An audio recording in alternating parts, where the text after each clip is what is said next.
Welcome back to T20 news.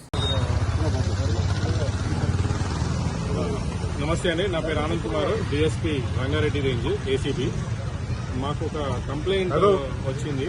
ఇక్కడ forest range officer Parigi officers పైన ఇట్లా ఒక అతను ఇక్కడ పరిగిలో నివసిస్తుంటాడు. ఆయన కంప్లైంట్ ఆయన ఏంటంటే ఈ సీతాఫల్ పండ్లు అవన్నీ కూడా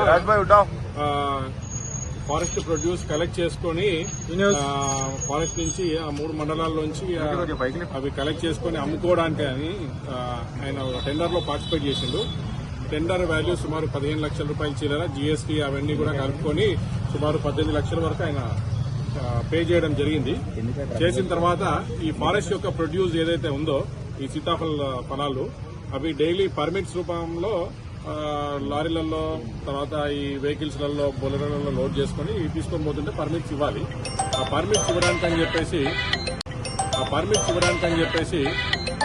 ఏవైతే పర్మిట్స్ వచ్చినాయో ఆ పర్మిట్స్ ని ఇవ్వడానికి section officers B Sai Kumar గారు తర్వాత మహమ్మద్ మొయినుద్దీన్ గారు ఇద్దరు కూడా బాగా సతాయిస్తున్నారు అని చెప్పేసి నేను కంప్లైంట్ చేయడం జరిగింది.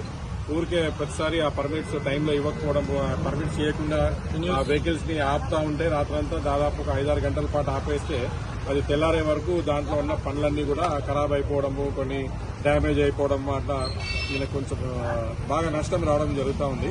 అందుకని వాళ్ళని వెళ్ళి రిక్వెస్ట్ చేస్తే 50,000 రూపాయలు ఇనిషియల్ గా డిమాండ్ చేసిండ్రు.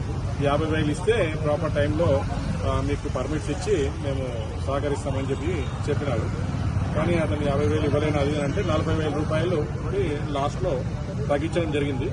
ఆ 40,000 రూపాయలు ఈ రోజు తీసుకొని ఇక్కడికి వచ్చినప్పుడు మహమ్మద్ మొయినుద్దీన్ గారు 40,000 రూపాయలు ఒక డ్రైవర్ గారి హెల్ప్ తోటి యాక్సెప్ట్ చేయడం జరిగింది.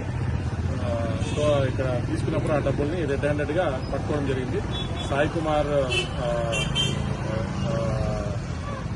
సెక్షన్ ఆఫీసరు మరియు తర్వాత ఈ యొక్క మహమ్మద్ మొయినుద్దీన్ ఆ డ్రైవర్ ని అందరినీ కూడా విచారణ జరుపుతున్నామండి. దీంట్లో ఎఫ్ఆర్ఓ మేడం అది ఇంకా మాకు క్లారిటీ రాలేదు. దాంట్లో ఆమెకు ఎంతవరకు సంబంధం ఉన్నది అన్నది కూడా వెరిఫై చేస్తున్నాం.